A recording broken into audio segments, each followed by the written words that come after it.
In this video we are going to study about drug classification. हम drugs को कैसे classify करते हैं। हमने ड्रग्स को मेनली केमिकल रिलेशनशिप और फार्माकोलॉजिकल रिलेशनशिप के बेसिस पर क्लासीफाई किया है। केमिकल रिलेशनशिप में एग्जांपल है हमारा सल्फोनामाइड, स्टेरॉइड, ग्लाइकोसाइड और बारबिट्यूरेट। और फार्माकोलॉजिकल रिलेशनशिप के बेस पे हमारा बेस्ड ऑन मेन इफेक्ट, उसका एग्जांपल है analgesic, based on therapeutic effect for example antipsychotic drug, based on mechanism of action जैसे कि सेरोटोनिन, बीटा एगोनिस्ट और एगोनिस्ट। नेक्स्ट सबसे पहले हम बात करते हैं केमिकल रिलेशनशिप। केमिकल रिलेशनशिप में हमें हमारे सबसे पहला एग्जांपल है सल्फोनामाइड। ये हमारे वो मैनमेड मेडिसिन होती हैं जिसमें हमारे सल्फोनामाइड केमिकल ग्रुप कंटेन होता है। ये इनको हम सल्फर ड्रग्स भी कहते हैं और ये हमारी एंटीबायोटिक्स होती हैं जो कि यूज होती हैं इन्फेक्शंस को ट्रीट करने के लिए, which is cause by bacteria. ये हमारी सिंथेटिक ड्रग होती हैं, इसका मतलब ये मैन्युफैक्चर्ड होती है, नेचुरली अकरिंग नहीं होती हैं। नेक्स्ट एग्जाम्पल है हमारा स्टेरॉइड्स। स्टेरॉइड्स को हम कॉर्टिकोस्टेरॉइड टैबलेट्स भी कहते हैं।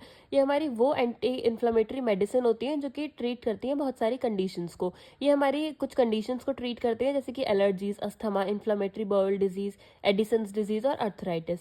नेक्स्ट है हमारा एग्जाम्पल ग्लाइकोसाइड्स। ग्लाइकोसाइड्स वो मॉलिक्यूल होते हैं जिनमें हमारे दो पार्ट होते हैं। एक होता है शुगर पार्ट जिन्हें हम ग्लाइकोन कहते हैं और एक होता है हमारा जो बाउंड होता है नॉन शुगर पार्ट, उसे हम ए ग्लाइकोन कहते हैं। ये हमारा बहुत ही ज्यादा न्यूमरस रोल प्ले करते हैं इन लिविंग ऑर्गेनिजम्स।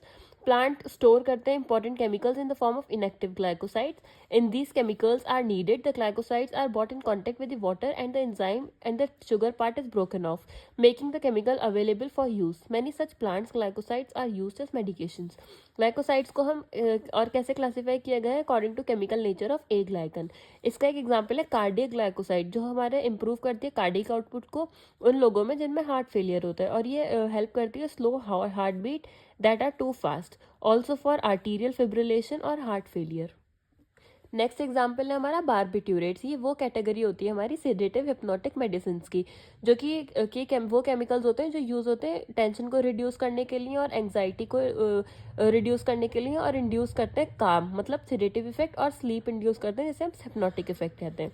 ये हम कब यूज़ करते हैं barbiturates? For treating seizures, disorder, neonatal withdrawal, insomnia, pre operative anxiety and are helpful for inducing anaesthesia.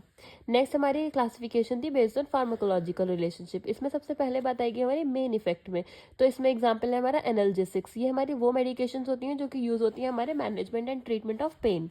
Next आता है हमारा बेस्ड ऑन थेराप्यूटिक इफेक्ट। इसमें हमारा एग्जांपल है एंटीसाइकोटिक ड्रग। ये वो मेडिकेशंस होती हैं जो कि वर्क करती है बाय अल्टरिंग ब्रेन केमिस्ट्री और ये रिड्यूस करती है हमारे साइकोटिक सिम्टम्स को जैसे कि हेलुसिनेशन, डेल्यूजन या फिर डिसऑर्डर्ड थिंकिंग।